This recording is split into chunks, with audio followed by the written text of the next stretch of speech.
Setting boundaries with family during the holidays. That's this week's topic, because when you know how to take care of yourself around your family, you're going to actually enjoy the day instead of dreading it. But first, my name's Michelle Ferris. I'm a psychotherapist and I love helping people create relationships that work. So this does require some prep work. I want you to ask yourself, what would make it easier for you to spend time with your family this holiday? Because part of what I want you to do is find those things that could really help you enjoy the day better. Whether that's not spending the entire day with them, or saying no to certain events or certain activities that you really don't want to be doing, that you don't have to do, but you always felt obligated to do. Because those things are your first steps in taking care of yourself. Because if you go into the holidays saying yes when you mean no, you're going to likely resent it, and it's going to impact the holiday. The next thing I want you to do is I want you to pick one behavior of your own that you're going to change. Because often when we come from a dysfunctional family, we expect everybody else to change. They should be less critical. They should be more kind. But the problem is that they don't. Most dysfunctional families do the same thing over and over again because they're not in recovery yet. So we need to look at ourselves and what we can do to contribute and bring our recovery to our family this holiday, because that's powerful. So some examples might be, go into the holiday with a better attitude. Don't assume that the same thing is going to happen, because when you change your behavior, it has a rippling effect on everybody else. And you don't have to have the exact same experience you did last year, especially if you go in setting boundaries. Another thing you could do is strive not to take what other people say personally. Remember that when people are critical or mean, it's more about them and their own stress level than it is about who you are as a person. Really learn to detach and let go and tell yourself, this isn't about me anyway. Another really good goal might be to be light and polite, especially with those people you find difficult. Because when people are difficult for us, we tend to avoid them. Those pleasantries like please and thank you go out the door. And what I want you to do is bring them back. So being polite means saying please and thank you, and saying, hi, how are you? You don't have to engage in a big discussion with someone that you're resentful about or someone that's hurt you, because being light and polite changes the energy in the room. Because when we ignore that other person, it just makes the hurt fester. But if we can be light and polite, you know what? Sometimes that's the beginning of them making a repair back to you. Another goal you could have is to try to be more a part of the group. When you're in a dysfunctional family, it can be really easy to feel left out, especially if that goes back to childhood. So find ways to participate more, be in the conversation. Because I know for me, sometimes when I feel left out, it's because I'm being quiet and I'm actually not contributing anywhere. And that's what I need to change, is to find different ways to participate so that I feel included. So I want you to think about what's that one thing you want to change, and I want you to leave it in the comments, because I definitely want to support you. The next thing is I want you to realize that you do have choices. During the holidays, it's really easy to feel obligated to do the same thing every year because you don't want to hurt anyone's feelings and you don't want to appear difficult. But let's face it, you do have choice here, and I want you to recognize what those choices are. You can say yes to the events. You can say no. You can do less. You can not participate in certain things that really bother you. Those are all examples of setting boundaries that will help you take care of yourself.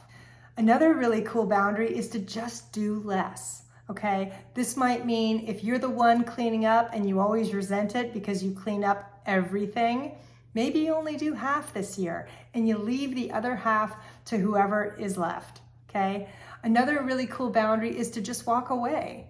And this is really powerful when things start getting ugly, people start criticizing each other, or maybe they're talking about a hot topic, and instead of participating in it or letting it make you anxious, you actually go in the front porch and sit and take a break and remove yourself. Because when you remove yourself from a toxic conversation, that sends a message. That sends a message that you're not willing to participate in that, and you're going to actually remove yourself because it isn't working for you. That's a very powerful yet easy boundary to set, because you're not hurting anybody's feelings. You're not confronting anybody and causing problems, but you're taking care of yourself.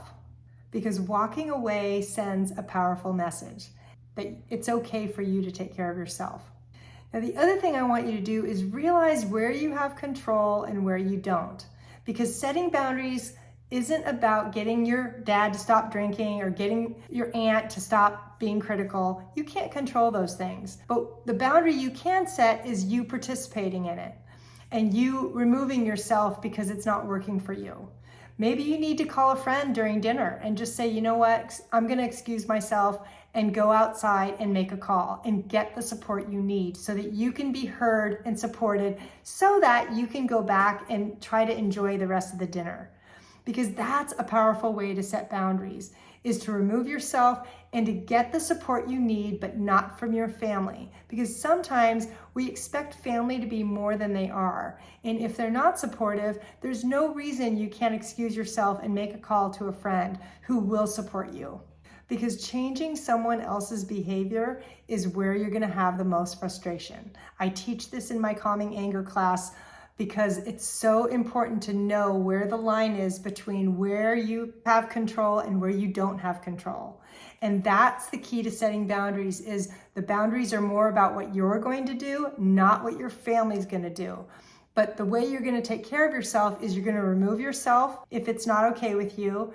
You can speak up if you need to. And speaking up means something very simple, like, you know what, that doesn't work for me, or can we change that topic? Or that kind of hurt my feelings, can we not go there today? Those are very simple ways to take care of yourself in the situation, because what you don't want is you don't want to have a big confrontation about your hurt feelings in the middle of Christmas dinner, right? That's not going to work.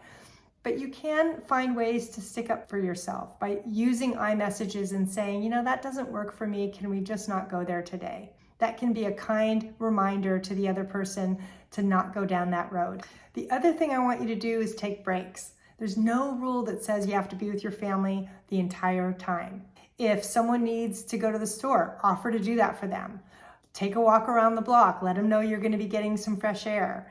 If you want to make a call for support during that time, great. But taking breaks can help you get through the holidays, because part of what you're doing there is you're removing yourself and giving yourself time to calm down, get your attitude back in check, maybe meditate for a minute or do some tapping, do something to calm yourself, because expecting yourself to stay in a toxic environment when things are getting heated is not realistic, and it's really not kind to yourself.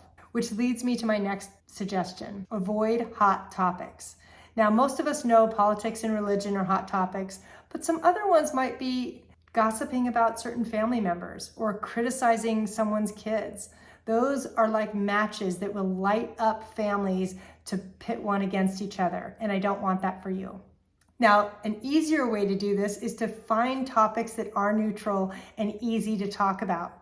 What I would do is think about those ahead of time and bring them into the dinner. Because if you can stay on more neutral topics, people are going to get along better, and it's going to be a happier holiday.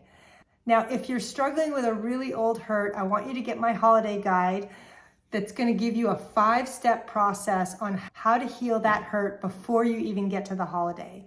Because part of setting boundaries with family is really doing your own work before you get there. And if you need help with old hurts, this is going to help you do it. Thanks so much.